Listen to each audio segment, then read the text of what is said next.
I'm only getting married to you because I want to clear my father's debt. The text message on Clara's phone was just 3 words, but they froze the blood in her veins. He dies tonight. Clara Vance didn't scream. She didn't cry.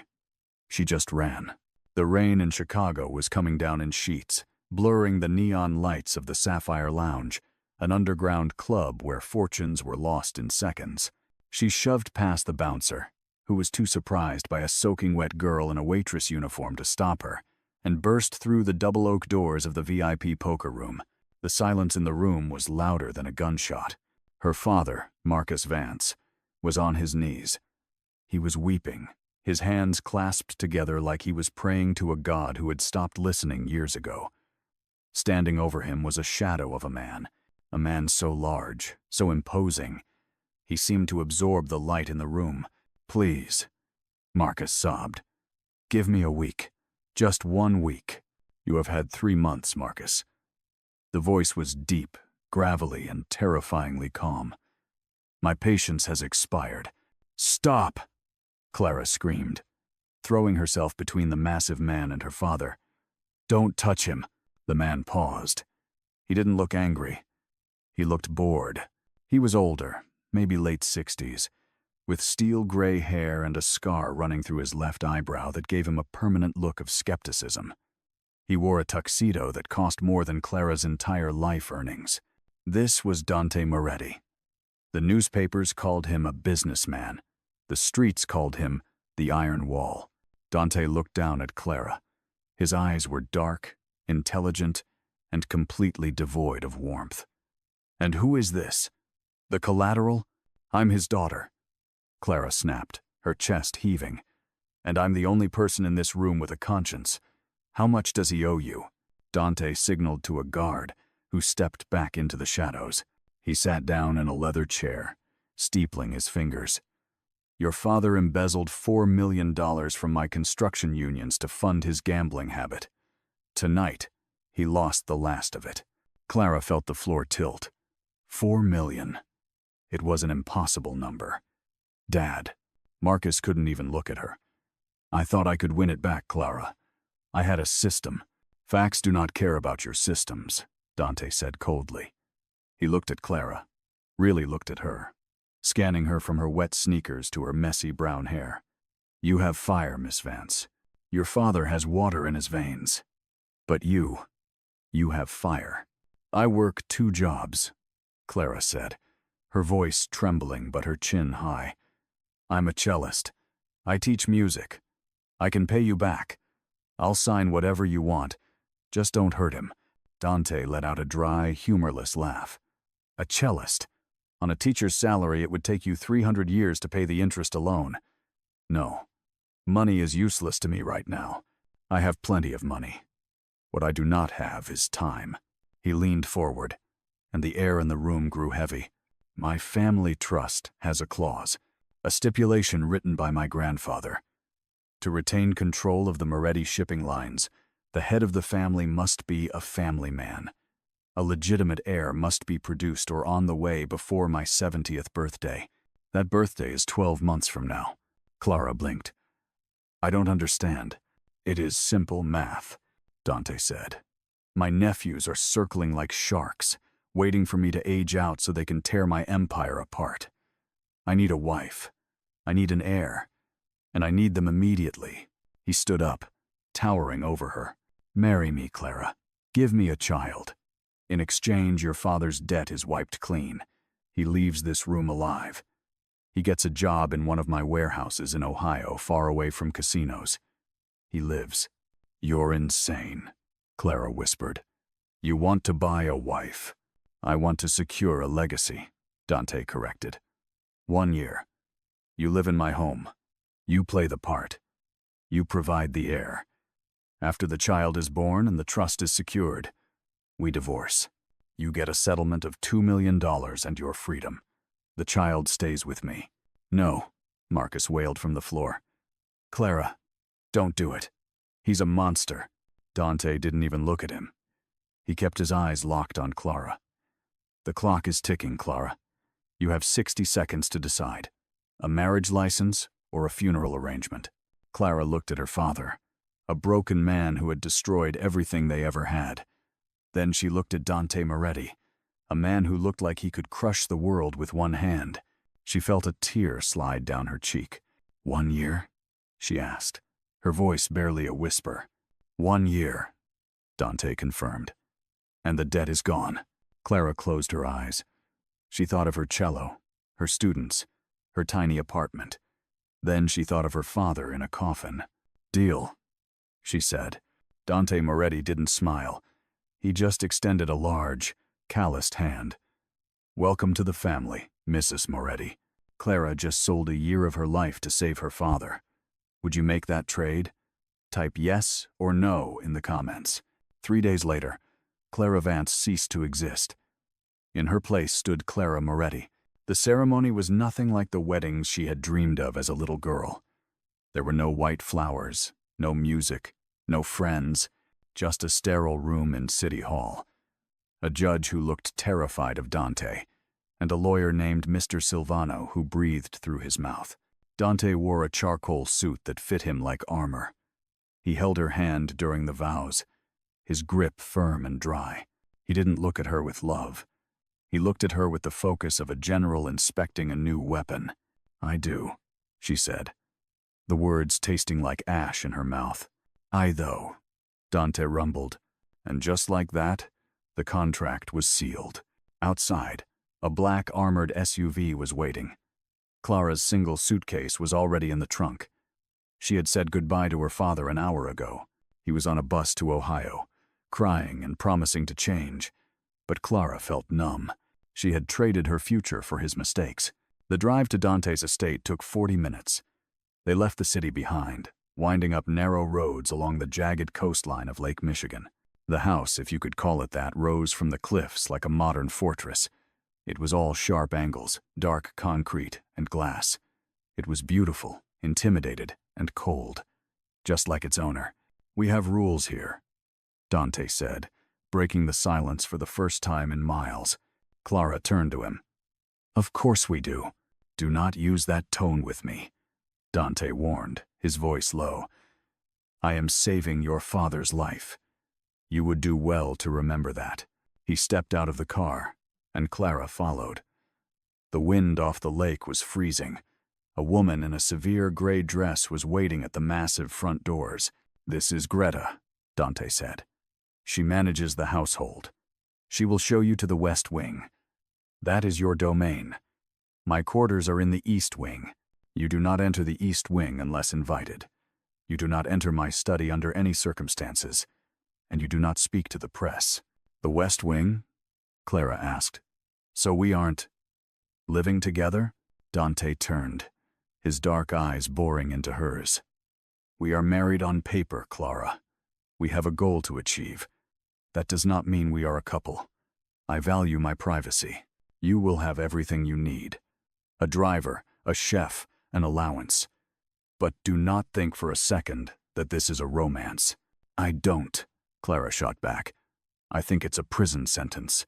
Dante's jaw tightened. Greta, take her bags. He walked away without looking back, disappearing into the dark heart of the house. Greta led Clara through hallways that echoed with every step. The floors were polished marble. The walls hung with abstract art that looked angry. There were no photos, no personal touches. It felt like a museum for ghosts. Your room, madam, Greta said, opening a door. The bedroom was enormous.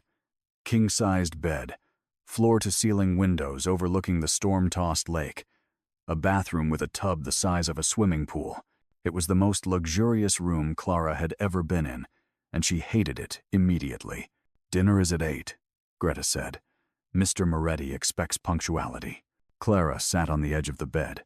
She opened her suitcase. On top lay her sheet music and her rosin. She had begged to bring her cello. It was the one thing she refused to leave behind. She walked to the window and pressed her hand against the cold glass. She was Mrs. Moretti now, the wife of the most dangerous man in the city. She was safe, rich, and completely alone.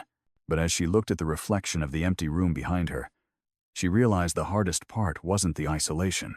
It was the terrifying thought that she had to produce a child with the man who had just walked away from her like she was a business transaction. Just as Clara began to unpack, she found a small, handwritten note tucked into the drawer of the nightstand. It wasn't from Dante. It read, "Run while you can." The last one didn't make it. The note haunted Clara for 2 days. The last one didn't make it. Who was the last one? Dante had never mentioned a previous wife. Had he been married before? Had she died? Or had she fled? Clara wanted to ask, but Dante was a ghost in his own home. He left before she woke up and returned after she was in her room. Dinners were silent affairs. They sat at opposite ends of a 20-foot mahogany table. Dante read documents on a tablet. Clara pushed expensive risotto around her plate.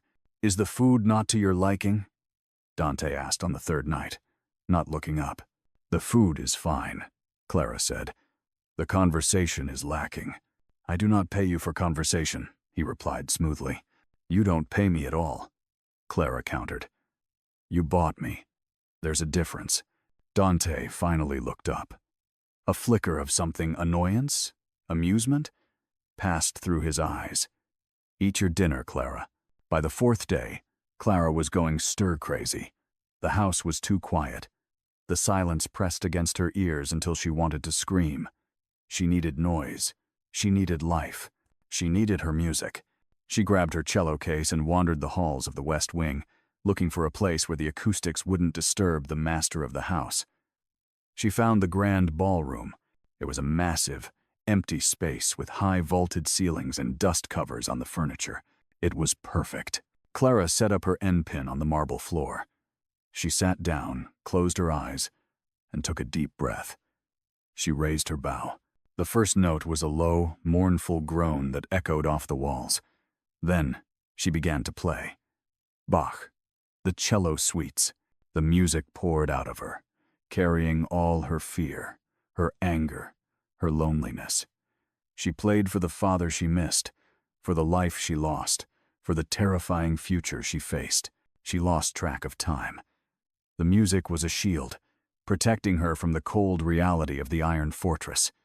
She played with her eyes closed, swaying with the rhythm, her fingers flying over the strings. She didn't hear the heavy oak doors open. She didn't hear the footsteps stop at the threshold. When she finally finished the piece, letting the last note vibrate into silence, she sat still, breathing hard. "I thought I said no noise." Clara jumped, nearly knocking over her instrument. Dante was standing in the doorway. He wasn't wearing his suit jacket. His tie was undone, his sleeves rolled up to reveal thick, powerful forearms. He looked human. I didn't think you were home," Clara stammered. "I came to the furthest room." Dante walked toward her slowly. The sound of his dress shoes on the marble was rhythmic, intimidating. He stopped 3 feet away. "You are good," he said. It wasn't a compliment. It was a statement of fact. "I was first chair in the city orchestra before everything," Clara said defensively. "It's what I do. It is sad," Dante said, looking at the cello like it was a weapon. "The way you play, it sounds like weeping. Maybe that's because I have a lot to weep about," Clara said, meeting his gaze. Dante stared at her. For a moment, the cold mask slipped. He looked tired. He looked like a man carrying the weight of the world on shoulders that were starting to crack. "My mother played," he said softly. "The violin. This house used to be full of music. It has been silent for 40 years. "Why?" Clara asked. "Because music requires feeling," Dante said, his voice hardening again. "And feeling gets you killed in my world." He turned to leave, but stopped at the door. "Play something else," he commanded. "Something that does not sound like a funeral. If I have to listen to it, I want something with fire." "Is that a request?" Clara asked, surprised. "I do not make requests, Clara," Dante said, looking back at her. "I give orders." But as he walked away, Clara saw it, a slight relaxation in his shoulders. He hadn't told her to stop. He had told her to change the tune. There was a small crack in the iron wall. And Clara Vance decided right then and there She was going to smash that wall to pieces, one note at a time. Clara just found a way to reach Dante through music. Do you have a hidden talent that helps you cope with stress? Let me know in the comments. Wear this. Clara stared at the garment bag hanging on her closet door. Greta had delivered it 10 minutes ago with the instructions that Mr. Moretti expected her ready by 7. She unzipped the bag. Inside was a gown of midnight blue velvet, sleek and heavy, with a neckline that plunged just enough to be dangerous, but stayed classy enough for a queen. It was stunning. It was expensive. It was a costume. Tonight was the Metropolitan Opera Gala. It was their first public appearance as a married couple, the debut of the happy newlyweds. Clara dressed in silence. She pulled her hair up, exposing the long line of her neck, and applied crimson lipstick that felt like war paint. When she stepped out of her room, Dante was waiting at the bottom of the grand staircase. He stopped checking his watch. His hand froze in midair.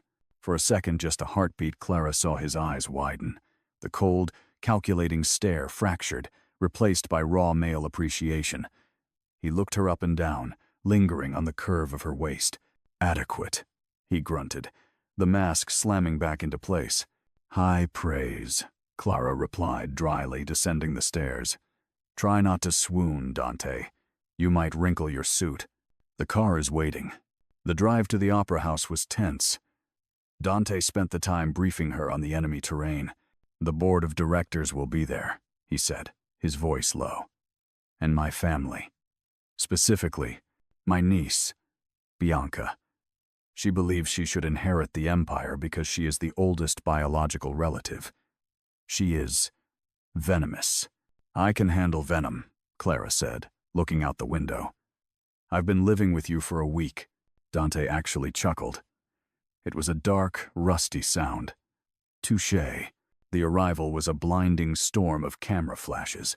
Dante's hand went to the small of her back, a possessive, heavy weight that branded her as his. He guided her through the crowd, nodding to senators and CEOs, playing the part of the powerful patriarch. Well, well. The rumor is true. A woman blocked their path. She was beautiful in a sharp, jagged way, wearing a gold dress that looked like chainmail. She held a champagne flute like a dagger. "Bianca," Dante nodded. "This is my wife, Clara." Bianca didn't look at Dante. She stared at Clara with a smile that didn't reach her eyes. "So this is the little purchase? I must say, Uncle, I expected something more. She looks like she's wearing a dress from a rental shop." Clara felt Dante tense beside her. She knew he was about to speak, to defend his investment. But Clara Vance didn't need saving. She smiled, stepping closer to Bianca until she could smell the woman's expensive gin breath. "Actually, it's a custom design, but I wouldn't expect you to recognize quality, Bianca. I hear you spend so much time waiting for your uncle to die that you've forgotten how to live.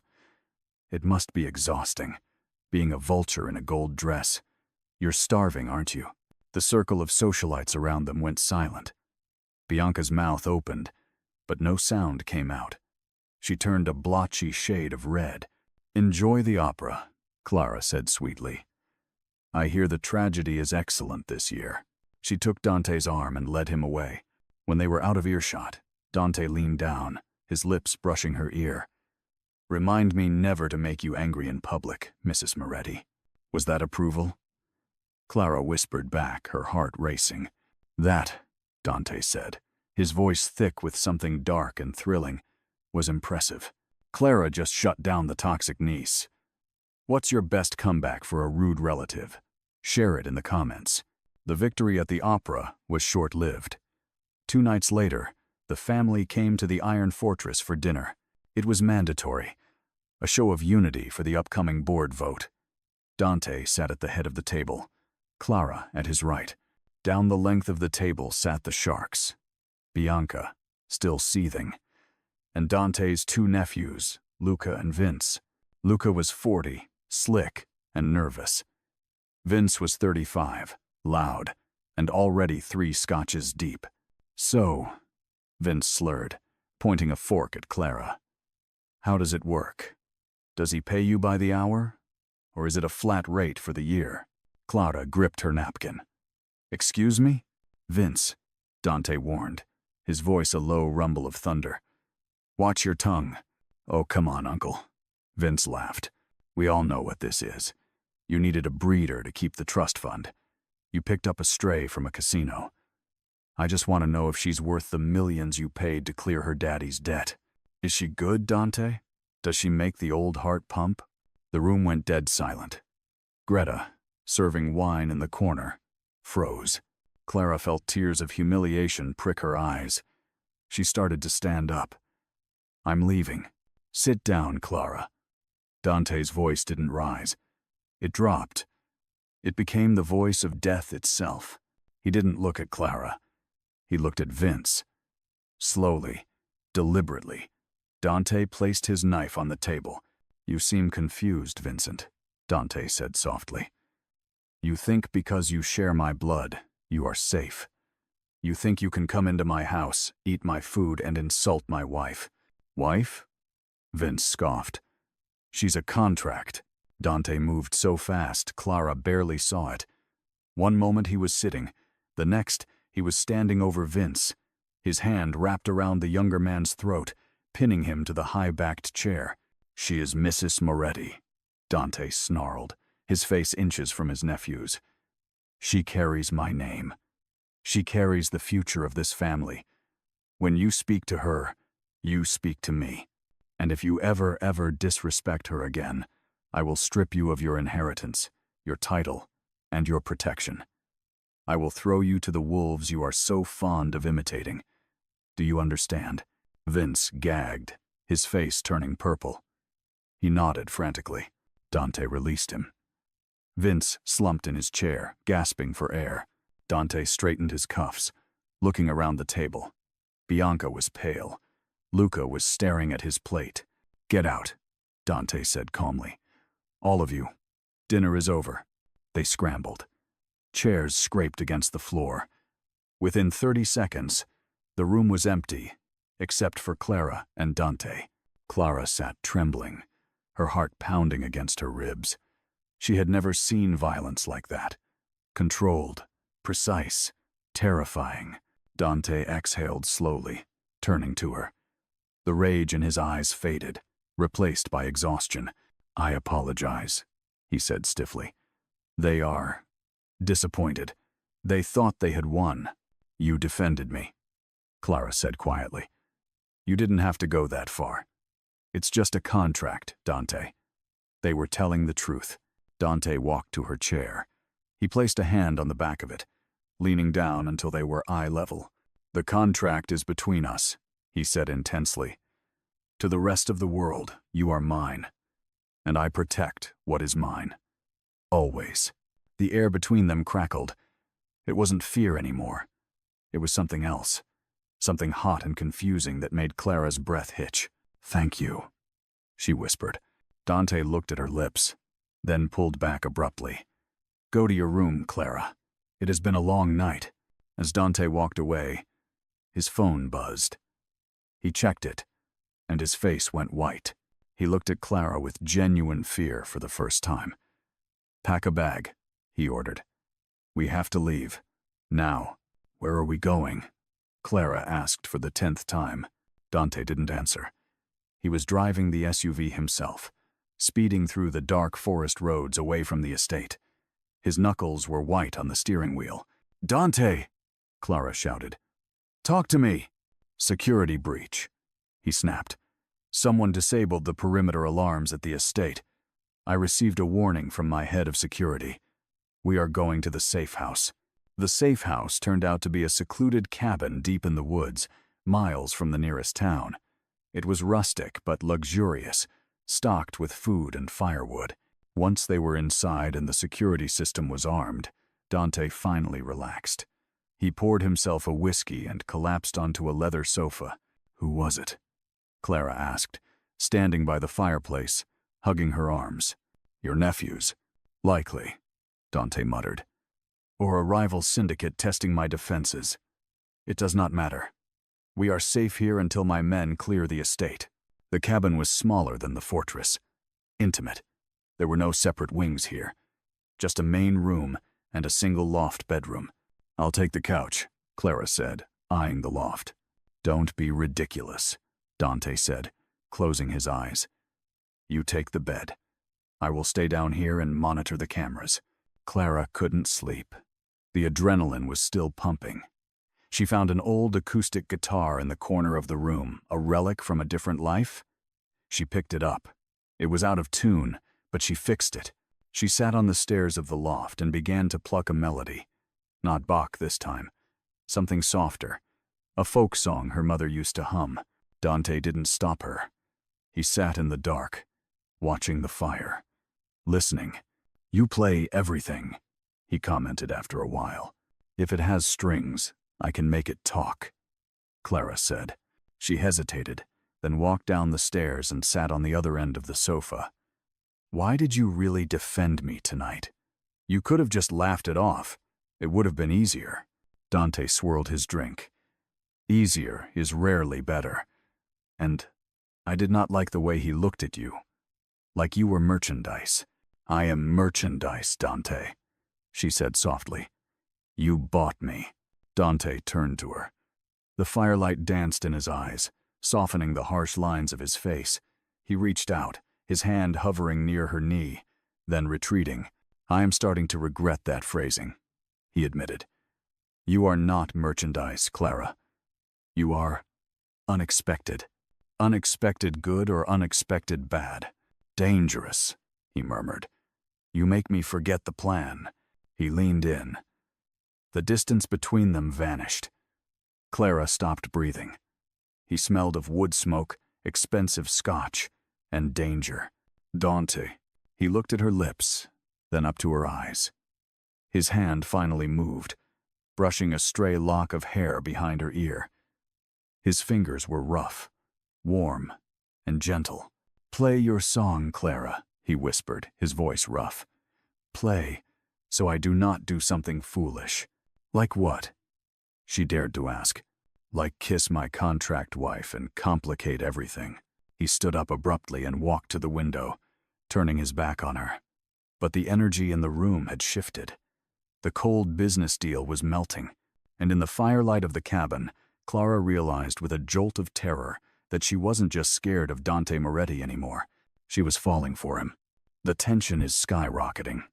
Do you think they should give in to their feelings, or keep it strictly business? Type "kiss" or "wait" in the comments. They returned to the estate the next morning. The security breach had been a false alarm, a sensor tripped by a deer, or so the guards claimed. But the tension in the car suggested Dante suspected otherwise. When they walked through the front doors, the atmosphere had shifted. The staff, usually invisible, were exchanging glances. Whispers stopped the moment Clara entered a room. "Something is wrong," Clara said, finding Greta in the kitchen. "Everyone is looking at me like I'm a ghost." Greta sighed, wiping her hands on her apron. She looked older today. "It is not ghosts they are seeing, Mrs. Moretti. It is the truth. The maids. They talk. They know you sleep in the West Wing. They know Mr. Moretti sleeps in the East. They know the sheets have never been shared." Clara felt her face heat up. "That is none of their business. In this house, everything is business." Dante's voice cut in. He stood in the doorway, looking furious. "Greta is right. My nephews have bought off someone on the staff. They know the marriage is a sham. They know there is no heir. They are preparing to file a motion with the trust, declaring our union fraudulent." "So what do we do?" Clara asked. Dante walked into the room, filling the space with his overwhelming presence. He looked at Clara, his eyes dark and unreadable. "We change the narrative," he said.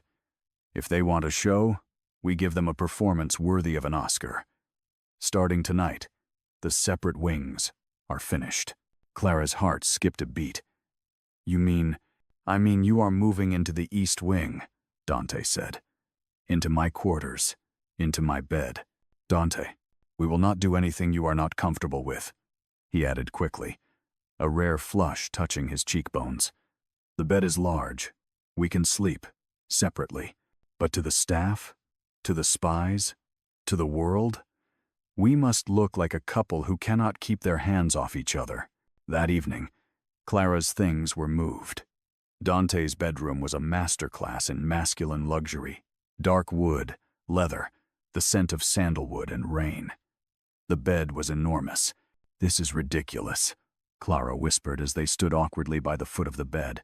"This is necessary," Dante said, removing his watch. "Unless you want my nephew Vince running the shipping lines?" Point taken. They climbed into bed, leaving a solid 3 feet of space between them. It felt like a demilitarized zone. Dante turned off the lamp. "Good night, Clara." "Good night, Dante." 10 minutes passed. Then 20. The silence was heavy, charged with the memory of the near kiss in the cabin. "Clara?" Dante's voice was a rumble in the dark. "Yes? If you keep sighing like that, I am going to assume you are unhappy with the accommodations."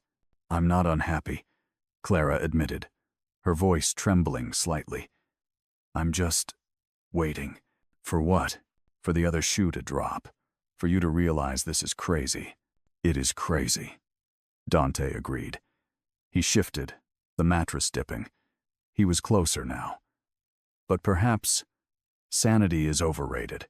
The fake dating trope is in full swing. Do you think they can share a bed without catching feelings?" Comment. "No way if you think they're doomed." The performance worked too well. For 2 weeks, they played the part. Dante held her hand at breakfast. Clara straightened his tie before he left. They touched constantly, a hand on the back, a brush of the arm. It was supposed to be for the staff's benefit. But when the doors closed, neither of them pulled away. The 3 feet of space in the bed shrank to 2, then 1. On a Tuesday night, a thunderstorm battered the fortress. The power flickered and died, plunging the room into darkness. Clara gasped as thunder shook the windows. "It is just a storm." Dante's voice came from right beside her. "I hate storms," Clara whispered. Dante's arm moved. Tentatively, carefully, he wrapped it around her waist. He pulled her against him. His body was a furnace, solid and safe. "I have you," he murmured into her hair. "Nothing gets past the iron wall." Clara turned in his arms. Her face was inches from his in the gloom. The performance evaporated. There was no audience here. Just a man and a woman who had stopped pretending weeks ago. "Dante," she breathed. "I am trying, Clara." He groaned, his voice rough with restraint. "I am trying to be honorable. I am trying to remember the contract." "Burn the contract," Clara said. She kissed him. It wasn't a tentative peck like in the movies. It was a collision.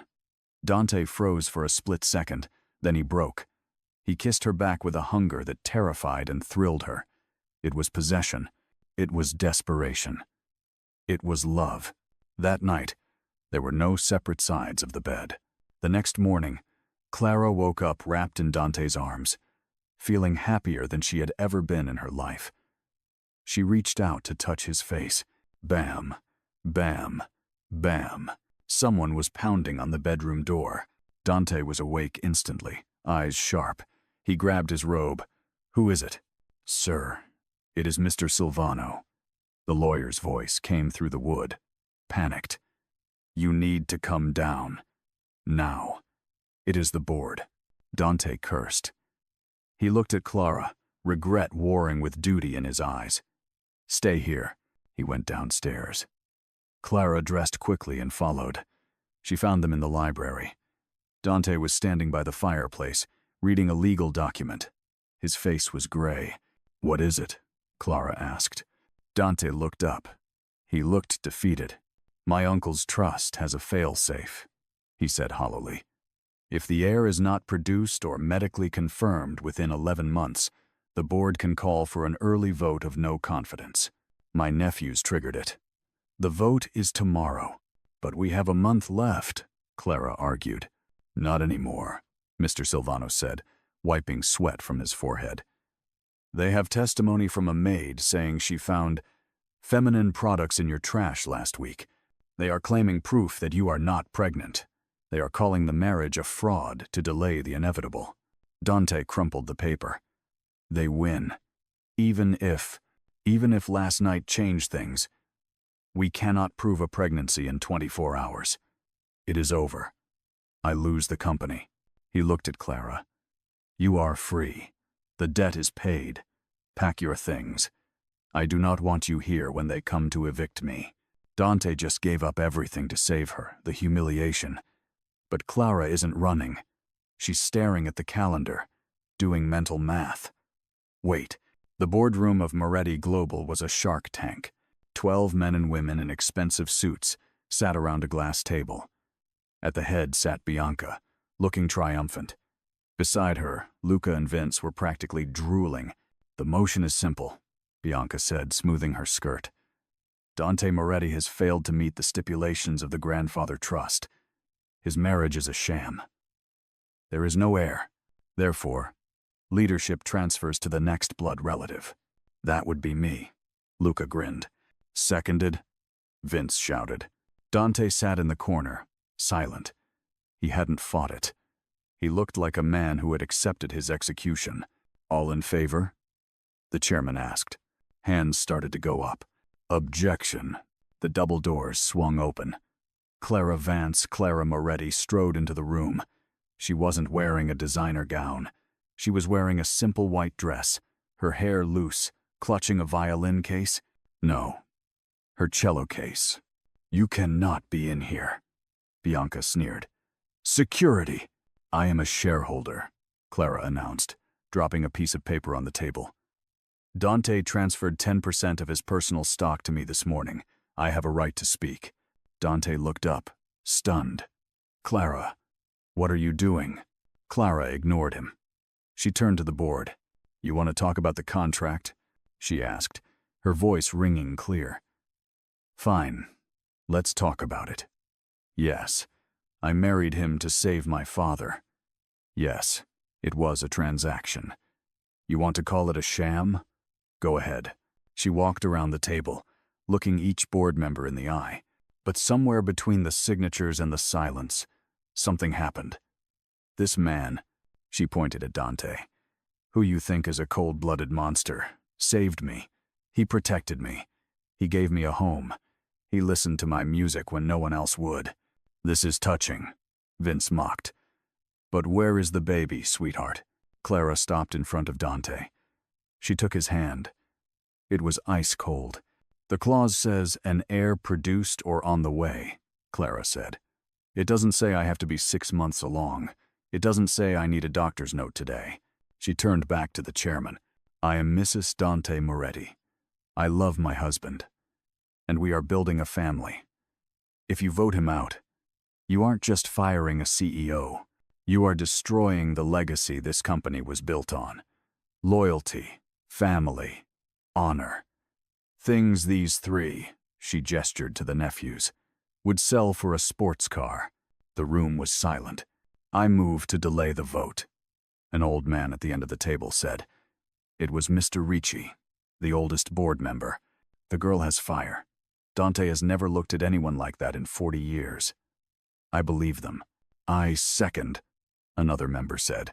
Bianca stood up, screaming. This is a trick. She's lying. Enough, the chairman said. Vote to delay the transition for 6 months to allow for medical confirmation. All in favor? Every hand went up except the 3 nephews. Dante let out a breath he seemed to have been holding for a year.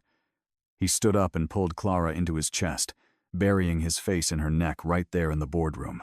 You are insane, he whispered, his voice shaking. You saved me. We're partners. Clara whispered back. That's what partners do. 6 months later, the nursery in the east wing was painted a soft yellow. It was the only room in the iron fortress that wasn't gray or black. Dante stood by the crib, staring down with a look of terrifying intensity. You're going to wake him up if you keep staring like that, Clara said, leaning against the doorframe. Dante turned. He looked younger. The lines around his eyes had softened. He smiled, a real smile that reached his eyes. I'm just making sure he is breathing, Dante said. He is so small, Clara. How is he so small? He's a baby, Dante. They tend to be small. Clara walked over and wrapped her arms around his waist. They looked down at Leo Moretti, 2 weeks old, sleeping soundly. The heir, the legacy. But he was more than that. The nephews? Clara asked. Luca is in prison for embezzlement, Dante said with satisfaction. Vince is in rehab. Bianca is managing a branch in Alaska. I hear it is very cold there. Clara laughed. You're terrible. I am efficient, he corrected. He kissed the top of her head. And I am retired. Clara pulled back. What? I stepped down as CEO this morning, Dante said casually. I appointed a successor, I realized. I do not want to spend the next 10 years in boardrooms fighting sharks. I want to spend them here. With you. With Leo. I want to listen to you play the cello. But the trust. The empire. Let someone else run the empire, Dante said, pulling her close. I have everything I need right here. He reached into his pocket and pulled out a small velvet box. We did this backward, he said, opening it. Inside was a ring. Not the gaudy diamond from the fake wedding. A vintage sapphire, dark and deep as the ocean. We married first, fell in love second. I would like to do the proposal properly. He got down on one knee. The Iron Wall, the Mafia Don, the scariest man in Chicago, kneeling on the nursery rug, Clara Vance Moretti. Will you marry me? For real this time? No contracts, no debts. Just us? Clara looked at him, tears streaming down her face. She looked at the baby sleeping in the crib. She looked at the life they had built out of chaos. Yes, she whispered. 1,000 times yes. Dante stood up and kissed her, deep and slow. Outside, the lake crashed against the cliffs. But inside the fortress, there was warmth, there was music, and finally, there was love. If you loved Dante and Clara's journey from a cold contract to a forever love, smash that subscribe button. We have more steamy romances coming your way. Comment, family, if you're glad the nephews got what they deserved. See you in the next story.